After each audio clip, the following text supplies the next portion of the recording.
Pois bem, proteção da cidade. Como que a cidade de Constantinopla se protegia dos inimigos? Aliás, antes de entender como que ela se protegia dos inimigos, por que Constantinopla precisava se proteger? Simples, óbvio, porque era uma cidade muito rica. Segundo, era uma cidade num ponto estratégico. Então, como é uma cidade muito rica, num ponto muito estratégico, vários povos, vários reinos queriam conquistar Constantinopla para ter acesso às suas riquezas e para ter acesso à posição estratégica entre a Europa e a Ásia. Então, o Império Bizantino, para defender sua capital e suas riquezas que estavam ali, teve que desenvolver um complexo sistema de defesa, e esse complexo sistema de defesa protegeu a cidade durante quase 1000 anos, então foi um sistema bastante eficiente. Esse sistema de defesa, esse sistema complexo, ele era composto por um fosso que cercava toda a cidade de Constantinopla era cercada por um fosso que tinha 20 metros de largura e 7 metros de profundidade. Então era um fosso muito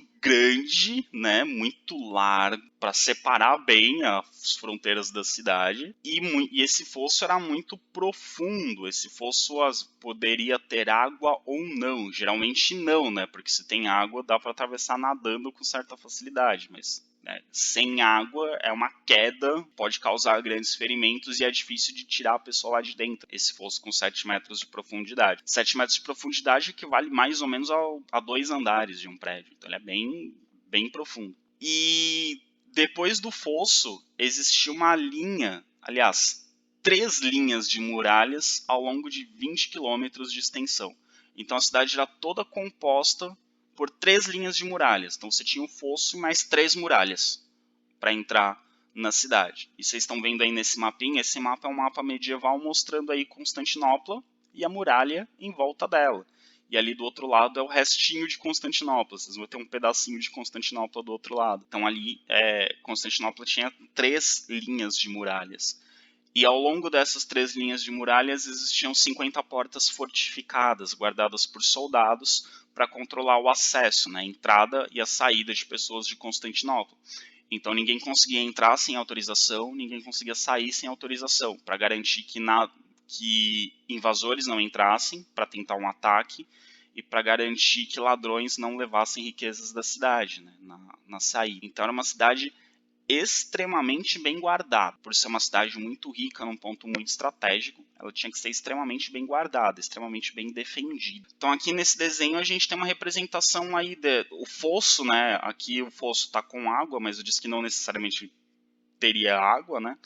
A gente tem aí as fileiras de muralhas. Nesse desenho estão aparecendo só 2 fileiras de muralhas, mas na verdade eram 3 fileiras de muralhas. Vocês estão vendo aí que essas muralhas tinham torres onde ficavam soldados, né, sentinelas, guardando, né, observando para ver se não chegavam inimigos. E ao longo da muralha tínhamos ali as portas, né, que guardavam, que faziam as portas que faziam o controle, né, também portas controladas por soldados que faziam a fiscalização de quem entrava e de quem saía. Então a gente tem aí essas fileiras de muralhas. Então imagine, para invadir Constantinopla você tinha que passar pela primeira fileira de muralhas, vencer os soldados que estão guardando essa primeira fileira de muralhas, depois passar pela segunda fileira de muralhas, vencer os soldados que estão guardando, passar pela terceira fileira de muralhas e vencer os soldados que estão ali guardando, passar pelo fosso e só então entrar na cidade. Então é um sistema bem complexo de defesa. Aqui, pessoal, a gente tem um desenho medieval. Como a gente já discutiu na arte bizantina, a arte europeia medieval também não está muito preocupada com realismo, também não está muito preocupada com proporções. Então aqui nesse desenho estão representadas as muralhas de Constantinopla. E se vocês olharem no centro também está representada a catedral, né, a Hagia Sophia, mas a proporção não é muito boa, né? O desenho, as muralhas não parecem ser assim tão grandes, ou a catedral não parece ser assim tão grande, né? Mas aí está representado. Mas se vocês olharem aí do lado direito aí, vocês vão ver que, como eu expliquei, né, Constantinopla tem um pedacinho para a Europa, tem um pedacinho para um outro lado que também na Europa, e ela também tem um pedacinho para a Ásia. E nessa parte ali, nessa fileira de água, isso não é o Estreito de Bósforo, tá? Mas é um braço de água ali que entra um pouquinho em direção ao interior do continente, que está entre duas partes da cidade de Constantinopla. Vocês vão ver que tem umas correntes ali. Esse sistema de correntes era para impedir a entrada de navios. Então os navios só conseguiam passar para atracar no porto de Constantinopla se essas correntes estivessem afrouxadas. Se a corrente está esticada, o navio não passa. Então elas também servem para o controle da entrada de navios. Então é um sistema bastante complexo de defesa, para não entrar qualquer navio, não entrar pessoas sem autorização, ok? Aqui, pessoal, nessa foto a gente tem algumas ruínas das antigas muralhas de Constantinopla, né? Dá para a gente ter uma noção do tamanho, né, dessas muralhas, o tamanho dessas construções, da solidez dessas muralhas, né? Então elas ainda existem hoje na cidade de Istambul, elas podem ser visitadas, né? Uma pessoa que vá até a cidade de Istambul pode ver de perto essas muralhas, ou o que sobrou dessas muralhas, né? A gente tem fragmentos dessa muralha ao longo da cidade, dá para visitar e dá para a gente ter uma noção, né, de como eram grandes. Ali no cantinho, se vocês separarem, tem um carro, então pelo carro ali dá para a gente ter noção do tamanho dessas torres e dessas muralhas. Okay? Aqui é um dos portões de Constantinopla, que foi preservado. Então, como eu falei, tinha 50 portas fortificadas. Então vejam que tinha ali as fileiras de muralhas, as torres, né, com soldados para fazer a defesa, e só conseguia passar por essa porta quem tinha autorização. Então era controlado o acesso tanto para entrar quanto para sair de Constantinopla. E ali a gente tem uma pessoinha, né, na calçada, para a gente ter noção do tamanho dessa muralha, né.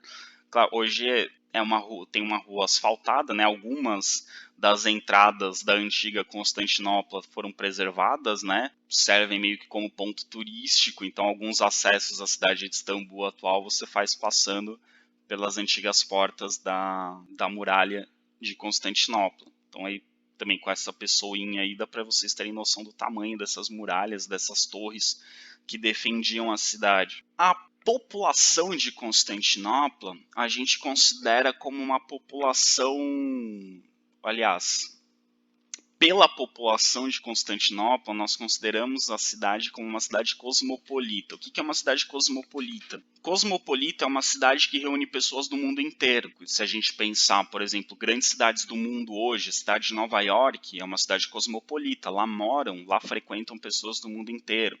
No Brasil, a gente tem, por exemplo, a cidade de São Paulo. É uma cidade cosmopolita. Ali moram pessoas de vários lugares do mundo. Pessoas de vários lugares do mundo frequentam ali por negócios, pelo turismo.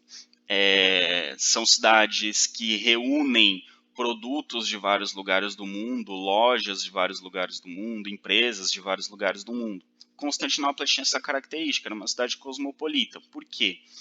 Em Constantinopla não viviam apenas habitantes ou cidadãos do Império Bizantino, que falavam grego. Ali circulavam ou moravam não apenas cristãos que falavam grego, moravam ali judeus, muçulmanos. Do ponto de vista étnico, de outros povos, russos, italianos, espanhóis, egípcios, búlgaros, armênios, etc, etc, etc, etc. Então tinha gente do mundo inteiro. Por quê? Ali era um ponto estratégico. Circulavam mercadorias e comerciantes do mundo inteiro, passando entre a Europa e a Ásia, entre a Europa e a África, entre a Ásia e a África. Então circulava gente do mundo inteiro e gente do mundo inteiro morava em Constantinopla. Então era muito comum você ver em Constantinopla pessoas falando línguas diferentes, como era não só as línguas de Constantinopla, né, não só o grego, mas línguas de vários lugares do mundo. Então, circulando por Constantinopla, você via pessoas com várias religiões, com vários costumes, falando diferentes línguas, convivendo ali na cidade. E Constantinopla, no século XI, chegou a ter 1 milhão de habitantes. Para vocês terem noção do que isso significa na Idade Média, no século XI, as maiores cidades da Europa não tinham mais, era muito raro uma cidade europeia ter mais do que 20 mil habitantes. Constantinopla tinha 1 milhão, então a gente está falando aí de 50 vezes mais, a gente está falando de 50 vezes mais do que a maior cidade europeia. Então, de 20 mil para 1 milhão, a gente não está falando de 10 vezes mais, a gente está falando de 50 vezes mais. Né? Então, Constantinopla era uma cidade muito grande. 1 milhão de habitantes é muito grande, mesmo para os padrões de hoje, que a população mundial é muito maior do que a população da Idade Média. Então, a gente está falando de uma cidade realmente muito grande. Uma cidade no Brasil com 1 milhão de habitantes é uma cidade muito grande. Naquela época, então, ainda mais naquela época, então, Constantinopla era uma das maiores cidades do mundo, uma das cidades mais importantes. Aliás, na Europa, era a cidade mais importante, era a maior cidade da Idade Média. Né, chegou a ter 1 milhão de habitantes. Okay? E esses habitantes, né, essa grande população, muito em conta da posição estratégica, muito em conta do fato de ser uma cidade cosmopolita, de receber pessoas de diferentes lugares do mundo. Okay? Continuando. O comércio em Constantinopla. O comércio era a principal atividade, era a principal fonte de riqueza do Império Bizantino e da cidade de Constantinopla. Por isso, ele era regulado de forma muito severa. As autoridades municipais em Constantinopla exerciam um controle muito grande sobre o comércio. Como que esse controle era feito? Primeiro, cadastro de comerciantes e artesãos. E segundo, proibição de diversificar negócios. Então vamos supor, você é um comerciante que vende tecidos de seda. Você vai lá, procura as autoridades municipais e você vai fazer um registro lá, uma autorização para que você venda tecidos de seda. E aí a administração municipal vai te dar lá um documento que te autoriza a vender tecidos de seda. Tendo esse documento, você não pode exercer nenhuma outra atividade não seja vender tecidos de seda. Então você era proibido de diversificar negócios. Você não podia vender tecidos de seda e objetos de couro. Não, se você é um comerciante de tecidos de seda, você tem autorização para vender tecidos de seda e você não pode vender outro tipo de produto. Qual que é a punição? Se eu sou um comerciante que tem autorização para vender tecidos de seda e estou vendendo, digamos, objetos de marfim, eu posso ser preso como um traficante, como um contrabandista, porque eu estou vendendo produtos que eu não tenho autorização. E a mesma coisa com os artesãos. Se eu sou um artesão que trabalha com marfim, eu faço esculturas de marfim. Se eu tenho autorização para trabalhar se eu sou registrado como um artesão que faz esculturas de marfim, eu não posso trabalhar como ourives, né, que é quem trabalha com o artesão que trabalha com ouro. Então, se eu tenho autorização para trabalhar com marfim, eu não posso trabalhar com ouro. Não posso diversificar os negócios, só posso ter uma atividade. E por que isso? Porque isso era uma forma das autoridades controlarem. Né? Se cada comerciante, se cada artesão só pode exercer uma atividade, fica mais fácil de identificar quem está contrabandeando, quem está exercendo uma atividade ilegal. Porque é mais fácil, se eu vejo alguém, um comerciante, transportando 2, 3, 4 tipos de produtos, eu sei que no máximo um deles é legal, então essa pessoa está fazendo contrabando. Né? Fica mais fácil de identificar os contrabandistas, fica mais fácil de controlar a produção. Além disso, quantidades, preços, salários e margens de lucro eram controlados pelo Estado. Não existia livre concorrência. Se eu vendia tecidos de seda, por exemplo, eu tinha que vender esses tecidos de seda com um preço estabelecido pelo governo. Não é o comerciante que estabelece o preço do produto, é o governo. Mesma coisa a quantidade de produtos. O artesão não pode produzir a quantidade que ele acha que deve. É o governo que estabelece a quantidade de produtos. Ele vai produzir tanto, não pode produzir nem mais nem menos. Ou tem que produzir de tanto a tanto. Tem um mínimo e um máximo. Por que isso? Também para ajudar a controlar a circulação das mercadorias. Controlando as quantidades, eu consigo controlar o preço, eu consigo controlar a qualidade. Então eu acabo com a concorrência dentro de Constantinopla. Dentro de Constantinopla eu acabo com a concorrência, eu consigo controlar o que está sendo produzido, o que está circulando e os impostos que são cobrados. Então, com isso também é controlada a margem de lucro. O governo estabelece o quanto você vai ganhar com o comércio, o quanto você vai ganhar com o artesanato. Não é definido pelo próprio trabalhador, pelo próprio comerciante, pelo próprio artesão. Tudo é definido pelo governo. Isso é uma forma do governo conseguir controlar a riqueza que está circulando. Se todo mundo ganha igual, se todo mundo tem a mesma margem de lucro, se os preços são os mesmos, se as quantidades são as mesmas, qualquer coisa que sair desse padrão vai despertar a desconfiança das autoridades. As autoridades vão em cima para ver o que está acontecendo, para ver se não está acontecendo algum contrabando, se não está acontecendo alguma produção ilegal. Então, tudo isso é com o objetivo de controlar a economia, de controlar a circulação de mercadorias dentro de Constantinopla. Outra medida, as mercadorias em Constantinopla recebiam um selo de autorização. Então, todo comerciante que chegava com mercadorias no porto de Constantinopla, uma das primeiras medidas era receber as suas mercadorias recebiam um selo. E só podia circular dentro de Constantinopla as mercadorias com selo. Se a mercadoria não tivesse esse selo, era contrabando. E o porquê desse selo? Porque toda mercadoria que chega em Constantinopla, ela paga um imposto. E é um imposto de 10% sobre o valor do produto. Então, para receber o selo, tinha que pagar o imposto. E aí só podia circular na cidade depois de pagar o imposto com esse selo. Se não tem o selo é porque não pagou o imposto. Se está circulando sem pagar imposto, é contrabando. E aí a pessoa pode ser punida. E as punições podem ser severas. Pode ser multa, pode ser prisão, pode ser expulsão da cidade. E além do imposto sobre importação, todo produto que chegava em Constantinopla tinha que pagar um imposto, também existia um imposto de 10% para exportações. Então os produtos que saíam de Constantinopla também pagavam imposto para poder sair da cidade. Então, os mercadores que estavam só de passagem por Constantinopla, digamos, está trazendo tecidos da China e passa por Constantinopla para levar esses produtos para a Itália, digamos, porque é caminho, ele vai pagar imposto duas vezes. Ele paga imposto quando entra em Constantinopla e paga imposto quando sai de Constantinopla. Então era assim que Constantinopla enriquecia, cobrando esses impostos. Mesmo assim, pessoal, como é um ponto estratégico, compensava para os comerciantes passarem por Constantinopla, porque a viagem era mais curta, portanto mais barata. Então compensava fazer seus produtos circularem em Constantinopla.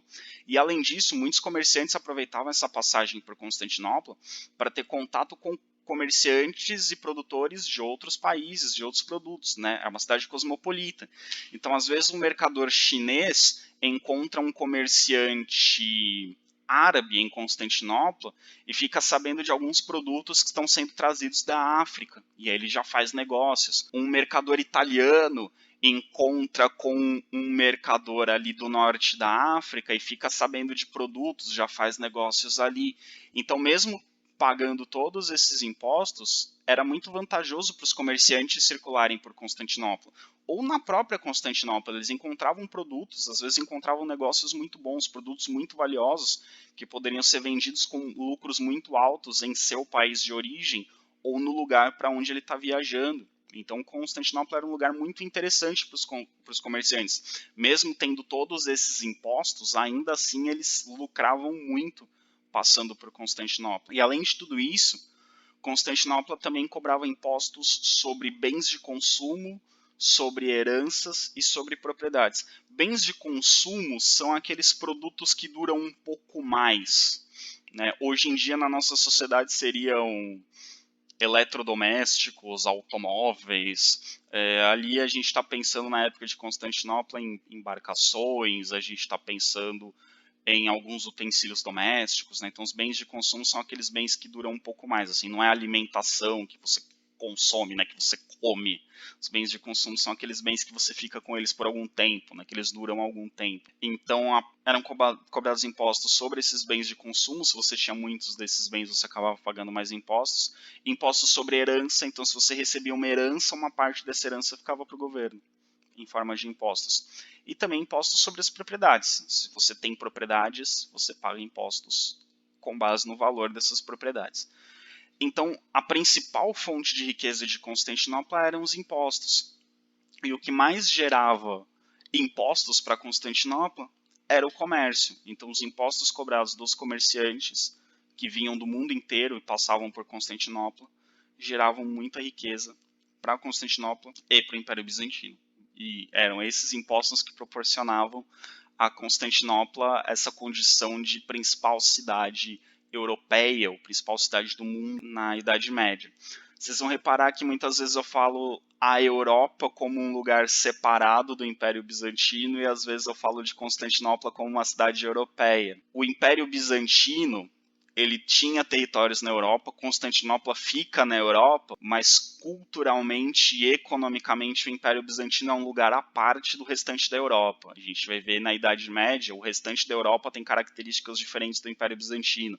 Então por isso que às vezes eu falo a Europa como uma coisa, o Império Bizantino como outra. Mas eu também falo que Constantinopla era a maior cidade da Europa, porque geograficamente Constantinopla ficava na Europa, no continente europeu. Então por isso que às vezes eu falo como se fossem coisas diferentes, Europa e Império Bizantino, e às vezes eu falo como a mesma coisa, né? Geograficamente está na Europa, mas culturalmente, economicamente, o Império Bizantino é diferente da Europa, ok?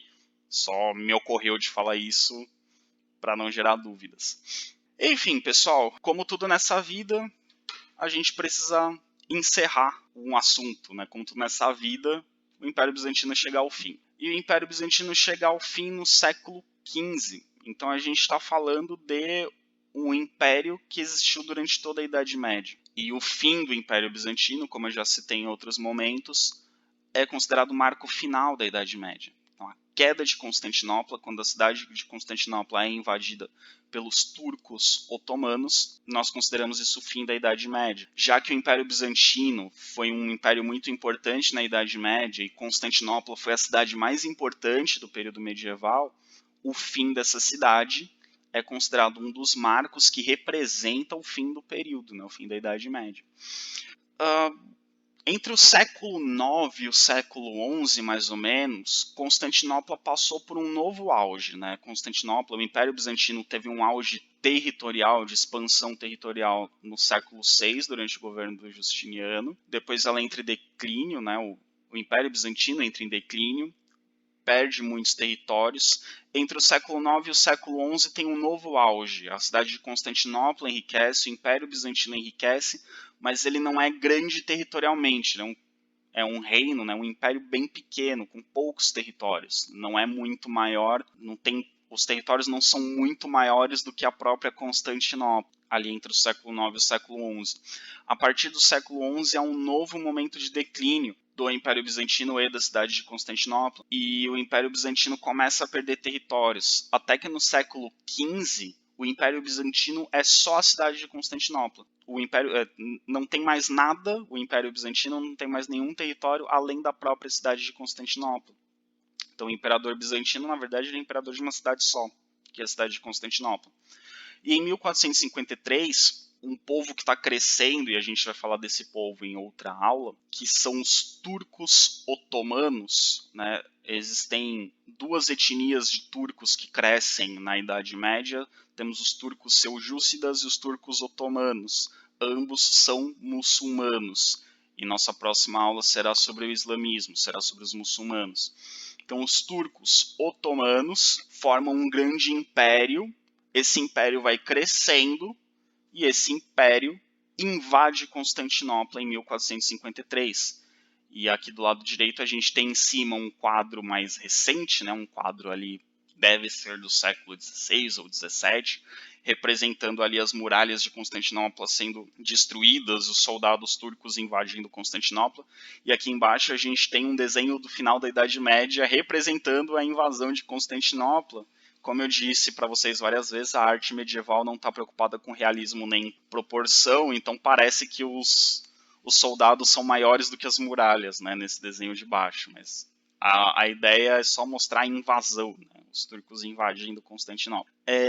Então, em 1453, após diversas invasões que Constantinopla sofreu ao longo de sua história, e ao longo de toda a Idade Média foram muitas tentativas de invasão, todas elas defendidas pelo Império Bizantino, todas essas tentativas de invasão fracassaram. Em 1453, os turcos conseguem derrotar Constantinopla. Então a gente viu que Constantinopla tinha um sistema de defesa muito complexo e muito eficiente, que resistiu por mais de 1000 anos. Mas em 1453, esse império que está em expansão, o Império Turco Otomano, que era um império muito forte, consegue invadir Constantinopla. E em 1453 acaba oficialmente o Império Bizantino. E com a invasão dos turcos, como eu já expliquei em outros momentos, a cidade de Constantinopla é renomeada, passa a se chamar Istambul. E com o nome de Istambul, ela se torna a capital do Império Turco Otomano. E ela é capital do Império Turco-Otomano pelo mesmo motivo que Constantinopla era capital do Império Bizantino, porque ela está numa região estratégica. O Império Turco-Otomano vai dominar, além de Constantinopla, muitos territórios que fizeram parte do Império Bizantino. Então ele vai ter uma configuração geográfica com alguns territórios em comum ao antigo Império Bizantino. Então ele vai ter territorialmente ele vai ter muitos traços em comum. E o Império Turco-Otomano vai ser um outro grande império que vai durar muito tempo. O Império Turco-Otomano ele começa ali no século XV, né? Em 1453 eles invadem Constantinopla e o Império Turco-Otomano vai existir até o final da Primeira Guerra Mundial. Só depois da Primeira Guerra Mundial que o Império Turco-Otomano deixa de existir. Então ele vai durar aí cerca de 400, quase 500 anos. Bastante tempo, era quase 500 anos. Um império que tem uma história muito longa, uma história muito grande, né? O Império Turco-Otomano, vocês vão estudar no terceiro ano, o Império Turco-Otomano lutou na Primeira Guerra Mundial, então o século XX ainda tinha Império Turco-Otomano, durou bastante tempo. E hoje, né, como eu já expliquei, Istambul não é a capital da Turquia, fica na Turquia, a cidade mais rica, mais importante da Turquia, mas não é a capital. A capital da Turquia é a cidade de Ankara. Né? Istambul é a cidade mais rica, mais ou menos como é no Brasil. A cidade mais rica do Brasil é São Paulo, mas São Paulo não é a capital. A capital é Brasília. Mesma coisa a Turquia. A cidade mais rica é Istambul, mas Istambul não é a capital é Ankara. Ok? Vocês vão reparar que esse vídeo é menorzinho, né? Não pega ali 1h40, que seria o equivalente a 2 períodos, ele é um pouco menor. Se a gente tivesse com aulas presenciais, agora eu ia encerrar o Império Bizantino e iniciar o islamismo. Mas eu não vou fazer isso, vou fazer um vídeo para o islamismo na próxima aula, e provavelmente vai ser um vídeo um pouco maior. Como esse vídeo ficou um pouco menor, se na próxima semana a gente continuar com as aulas EAD, vai ser um vídeo um pouco maior. Se a gente já tiver com aulas presenciais, que eu espero que a gente já tenha aulas presenciais,